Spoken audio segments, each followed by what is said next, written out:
Hey everyone, welcome back to another episode of Didn't Really Name It. And before we begin, I wanted to apologize for the inconsistency in the uploads. I'll promise I'll make it up to you. I have some amazing content coming your way. So let's get right into today's podcast. Today I'll be interviewing Timote Chanut, and I really practiced saying that name probably a couple hundred times. So Timothy is a content creator majorly on TikTok and has expanded his content business to help out other people figuring out making content. He is the CEO and founder of Young with Solutions, and we had a little chat on the new type of social media content, its influence, and TikTok. A huge shout out to the Instagram followers to help me out with some of the questions, and you can be a part of the future interviews by just following me on my Instagram. With that said, let's begin the podcast. Welcome aboard, Tim. Thank you for joining us onto the podcast on such a short notice, and I just want to say thank you and welcome. Thanks, man. It's great to see you, and I'm excited for this. All right, then let's begin. So please give us a little introduction on what you do and who you are for the audience. Yeah. So for those of you who don't know me, my name is Timote Chanut. Most people know me from TikTok because I give tips and tricks about money making or life hacks, etc., etc. It's been going quite well, and yeah, this is a side thing for me. I also started my business when I was in high school, and after graduating high school, I was able to do that as a full-time job, and now I run a social media marketing agency. So it goes in line with what I do with TikTok or other places, and yeah. That's pretty much it. Yep, that was perfectly put. So first off, let's begin. As you said, many people know you from TikTok. So here's the thing. I've never been onto TikTok. And especially in India, we don't have good type of content. I can say that. There's a very minimal amount of creators who put a lot of time and effort into making good content on TikTok. So that's why I never joined TikTok. So I want to know, how did you begin your career and why did you begin your career for TikTok? The truth answer is I'm a fan of Gary Vee. Uh-huh. Or actually, I was not always a fan of Gary Vee, but I started to listen to his content, and he talks a lot about empathy and gratitude, etc., which I thought was very important. And he kept talking about TikTok, and he's the kind of guy who was very early to each platform, and he's always there before the trend. He is massive on every social media platform, and just the guy knows what he's talking about, right? Yep. And it was I think November 2019, and he kept talking about it, and he kept talking about TikTok and LinkedIn, and I was like, what do I have to lose? And it can only be a win. If it doesn't work, then it doesn't matter. It's not that big of a deal. At least we tried. And if it does work, which fortunately it did, well, now it's one of my biggest assets. And I think also getting out of your comfort zone, you just learn so much about. Now I'm fairly comfortable in front of camera, and at the beginning it was really difficult, etc. But getting out of your comfort zone and trying new things, even if they fail, is always a great experience, and it can only move you forward. So I think taking action is just key. So talking about Gary Vaynerchuk, I remember around 6 to 7 months ago, he started preaching about TikTok and LinkedIn because they have good organic growth. So yeah, I think it's perfect that you join at that time, because right now the algorithm is doing its own thing on TikTok. So yeah. Well, I know it's in India, which it's been for a while, and at some point it was I had a lot of fans that were from India. I think almost 30% of my audience was Indian. Mm-hmm. And so when it got banned, my views just dropped, and that sucked. But now there's Instagram Reels.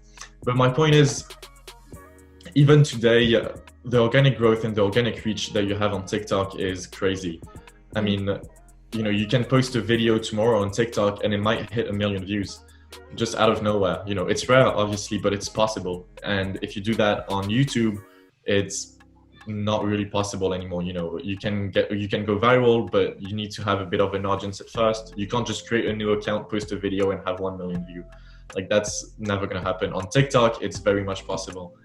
And yeah, the growth rate is crazy. I mean, I'm not like spending my whole life on TikTok, and I don't spend my whole day making TikToks. And still within the space of 6 to 8 months, I was able to go to 600,000 followers. And that's just not something that's possible on any other social media platform. And this is why I always push TikTok. I'm like, look, social media is all about catching the attention, knowing what are the trends, where are people and how the market moves. And right now the eyeballs are on TikTok. So you need to capitalize on that. And yeah, man, people are skeptical about the platform, but it's a great opportunity. And not just for fuckboys and grungy dancers. You know, there is a space for everyone. There is doctors on the platform, there's psychologists, there is small entrepreneurs like me. You know, anyone can get on the platform. It's just a matter of making the right content that is going to provide value, but at the same time that is adapted to the platform. Obviously, if you make a post for LinkedIn, or if you make a video for LinkedIn, you can't just post the same thing on TikTok. It's not going to work. It's not the same audience. So yeah. Good thing is you also answered the question, and it was, did the Indian ban on TikTok affect you in a very major way? And yeah, that hear TikTok, that. in India, TikTok was massive. It was, I think it was the number one country using it after, now it's the United States, but they were first on the platform. And TikTok, I mean, I love Indians. Indians are great. They support me a lot. I receive a ton of Instagram DMs about with really nice messages and stuff. No, it's cool. That's really good to hear, man. So, getting on to the next complicated questions now. The new type of short format content that TikTok encourages is changing the way we consume content on a daily basis. So, what's your take on that? The retention time is going down as consumers. So, what's your take on that? Yeah, it's kind of scary. I think, you know, I think for my generation, I mean, I'm like 19 right now, but I see my little brother on TikTok, and I'm kind of scared that it's only getting shorter, right? Like, people's attention span is just getting so low. And I understand, I mean, I kind of understand why, and, you know, it's just now we live in a fast-paced world, and if it gets boring, then just next. So you always have to grab this attention. But yeah, it's kind of, you know, like when my parents read a book, sit there for hours just reading a book, like my little brother could never do that. His attention span is just not long enough. And so I'm kind of worried that in the future, I don't know, like I think people with ADHD or like, you know, problems to focus for a long time or just remain at one place doing one thing, etc., being laser focused on one thing, I don't know, it might decrease. In my opinion, it might decrease, and we're going to see more people, you know, having a hard time to just sit down and actually put the work in. But we'll see. Yeah, I want to know that if it is really having any effects, and I want to know, as you are a creator on the platform, you know what's going on every day, because we have to, as you said, check on the trends and the moving things, parts and figures. We have to see that. So if I were to start a TikTok career, what would you advise me to go ahead with and start with? How do you think I should do that? You have a podcast. It's amazing. Okay. Honestly, you have the setup right now. Like I'm looking, you have high quality camera, a good background, good lighting, good sound, good visual. I mean, you have all the tools. And actually, if you're interested, I can show you a guy who is a bit younger than me, who also has a podcast, and he blew up because of TikTok. His podcast blew up because of TikTok. He just put his camera at an angle of his desk, and he talks about an interview that he had with this guy, or like how one of the person that he interviewed, he just, you know, re-says the question and how he answered, etc. And he just says that on TikTok, and he's able to get a lot of eyeballs and a lot of traffic coming in. Man, there is a place for someone like you on TikTok, and like it's no joke. And that's really oh, but you can't go on TikTok anyways. Damn. Use a VPN, man. I'm gonna do that probably. So, what's your go-to app just after TikTok? Like, if this thing gets banned from the nations, My go-to to make content or to consume content? to consume content. Consume. To consume, probably LinkedIn, Mm-hmm. because I actually like to be quite efficient with my time, or I don't like wasting time so much. So if there is no value into what like memes and things as such, I'm not that interested in it anymore. Mm-hmm. On LinkedIn, there's a ton of value and ton of interesting posts, etc., etc. So sometimes I get lost there, and I'm like, oh, this is interesting, and you tend to learn new things or get ideas for your business, etc., etc. And to make content, where do you want to go if TikTok goes on? Probably my Instagram, because Reels. Instagram, because I'm building my personal brand, Uh-huh. which at this point I think Instagram, every social media platform almost serves its different roles. For example, TikTok is very top of the funnel, bring more eyeballs, bring more traffic, etc. And it's going to do big numbers, but it's not particularly going to be your target audience. On Instagram, it's really about social proof. If you find someone in the street or at your school or whatever, you're going to, I know that at least in France, people are going to look at their Instagram, and depending on what they do, how many followers they have, etc., they kind of like put you in a certain group, etc. Now, this is like some high school type of thing, but for me, business, if I can show my clients that, look what I'm doing for my Instagram, I'm posting high quality content, I have X amount of followers, it adds so much credibility when I'm pitching them the fact that I know what I'm talking about and I can help them. Building credibility, as you said, like using this platform A, to show to your clients that I'm able to get the growth and I can get the same for you, is a really good thing that I saw. That's it. I think, you just have to do what you preach. Do what you preach and walk the talk. I think it's very important that, empty promises, and we see so many people just saying, work with me and within 30 days you're going to be a billionaire and you're going to make 10,000 a month and your life is going to be amazing, blah, blah, blah.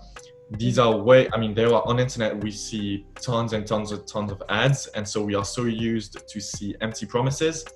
But when you're able to create this trust with the audience, with whoever you're pitching to, building trust, making sure they know you and they like you is very important. And I think if you can demonstrate, if you can let your results speak, just let the numbers speak, it's a much more powerful, and they can subconsciously decide themselves that, this guy knows what he's talking about. You don't have to convince them.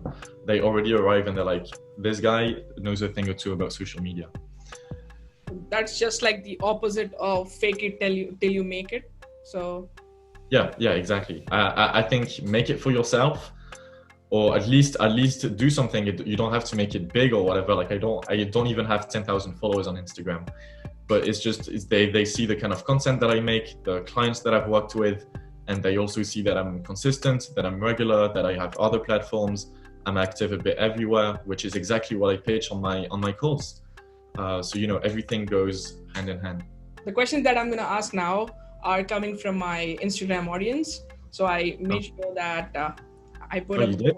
Yeah, I did. A Q&A poll was running up around 3 to 4 days ago. And then I asked my audience, would you like to ask a TikTok influencer with 600K followers? And I made sure that there should be no bullying, because, the hate that TikTokers get usually. But the good thing is it's changing. It's taking its pace and it's changing. That's a good thing. One of the questions that was really interesting to me was the type of content that you produce right now, as you said, young people. So over the time, how do you think you'll translate and adapt and make new type of content? What do you think you'll do in a couple of years when you as a person are changing? You're changing, right? So you're going to the business side of things and you're going to the marketing sides of things. So how do you think you'll adapt that? I think especially in the digital world, it's always moving. The market is always moving, and the way to win is just adapt. If something pops off, you see that there is actual proof that this is something that's only growing, etc., then you need to capitalize on it. if TikTok disappears tomorrow, I'll just do the next thing that's working. The market is always there. There is always going to be, and I mean, people have more and more access to internet. So the digital world is only growing. It's just a matter of where's the market, how do they react to different things. And yeah, today for me, I'm a very strong believer that on social media, TikTok is just the place to be. If tomorrow it dies and there is another app that merge, you'll see me on the app, that's for sure. And I mean, yeah, I don't care.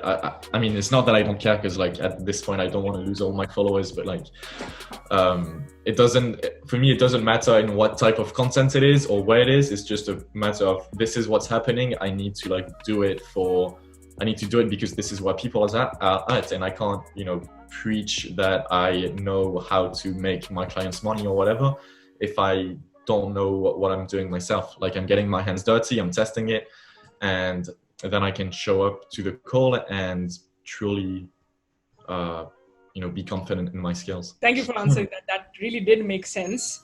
Coming on to the second question, what's your take on TikTok content being low effort content than compared to other platforms? Do you agree with that? I think it's a good question. I think, first off, there is high quality content on the app. Some people make really good content, and some people spend, I'm not going to lie, my content is not the best. I don't spend hours doing it, etc., etc. Mm-hmm. For me, I think consistency is absolutely key. You need to gain momentum on social media, and you can't be posting every now and then. Mm-hmm. I decided quite early on that I wanted to post 1 to 3 times a day on TikTok, which is something you need to keep up with, and I can't be spending 3 hours making one video. First off, because I have other things to do, but also it's 3 a day. If I don't want to lose too much motivation, etc.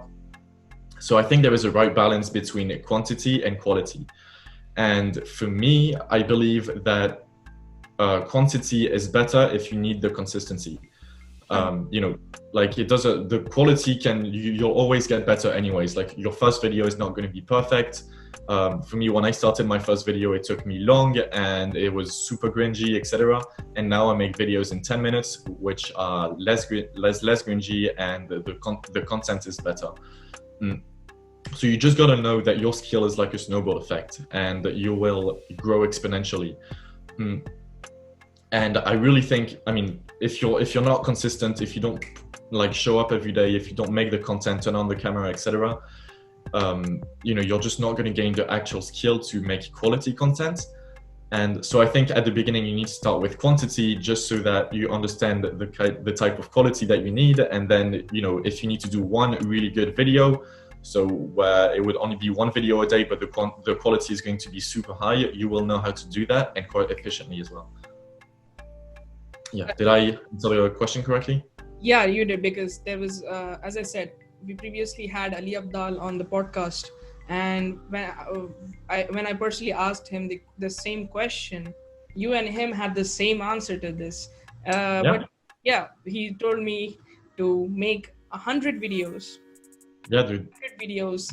Get away with those 100 videos, because those 100 videos aren't going to be at the mark just after a year or two. So on the same note, as you said, quantity first, and then you learn about what you need to do good, and then you can go back to quality. Yeah, man, 100%. And it's getting easier. Like, you start to find systems like, I can do this faster. The editing part, I can actually use this software, and then it's going to make my audio blah blah blah. Or if I need subtitles, I can use this. And you just learn how to do things faster, so that you can spend more time on actually creating quality content. And he's right. Take action and just do it. You learn along the way, and you learn at a much faster rate, I think, than taking an online course for 6 months, learning everything about how to use Premiere Pro, After Effects, etc. If you're on the ground and actually taking action, your learning curve is just like, it's a no-brainer, and it doesn't match at all with what what you would do if you weren't actually making content, but just learning about it, like the theory.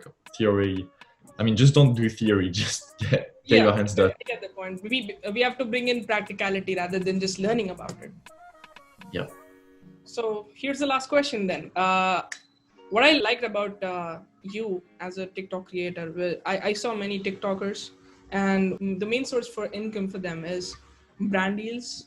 And I don't know about the monetization on TikTok, so I really can't answer that. But you've translated the audience into clientele profiles, and that's what I wanted to know about. So, what exactly does your company do if I were a client? Yeah. So at my company, we help business owners and companies to establish themselves as market leaders using social media. So we want to create very high caliber content, post it across all different social media platforms, because I'm a strong believer that's one of the best way to overall grow your online community, your online authority, etc., just by being active everywhere. And you can always test right and left to see, okay, this is working, this is not working, let's double down on this, or we nailed this down, and now how do we grow exponentially, blah, blah, blah. So there is a matter of posting. Now, when it comes to monetization and how TikTok, because the content that I make on TikTok is not for my clients, or it's not the type of thing that's going to be of value to them. But you also do have to understand that just like everything, when you do big numbers, and on TikTok, it's always big numbers. Even if you're smaller or a bigger creator than me, you're always going to do bigger numbers than on Instagram or YouTube, etc. Now, let's say that you got 1,000 views on this video, or actually 1,000 followers. Out of this 1,000 followers, let's say 10% are going to check out your Instagram. That's fairly reasonable. 10% are going to follow, some of them are going, no, actually, let's say 30%, that's more likely. 30% are going to follow. So already you got 3 followers, I think, out of those, or maybe more. I'm not doing the math, but my point is when you do big numbers, it's going to drag down, and you're always going to find out of my 600,000 followers, I have probably at least 200 people who are potential clients of mine. And it's just a matter of, getting the numbers up, because when you get more eyeballs, I've been able to talk to also great personalities and being in touch with great people by making videos in my room like this. So the reach that you have is incredible. And down the line, people are going to go down the funnel, and some people are going to follow your IG. Some people are going to see, this guy owns an agency. Oh, actually, this guy can help me with my social media, blah, blah, blah. And, they can check out my LinkedIn as well, or, people are going to go right and left. And it's just a game number of games, I mean. Yeah, that answers it. That's all the questions that me and the audience had. I'm going to end the podcast now. Thank you for coming on to the podcast, Tim. It means a lot that you came. Again, thank you, and I'll see you again. Yeah, bye-bye.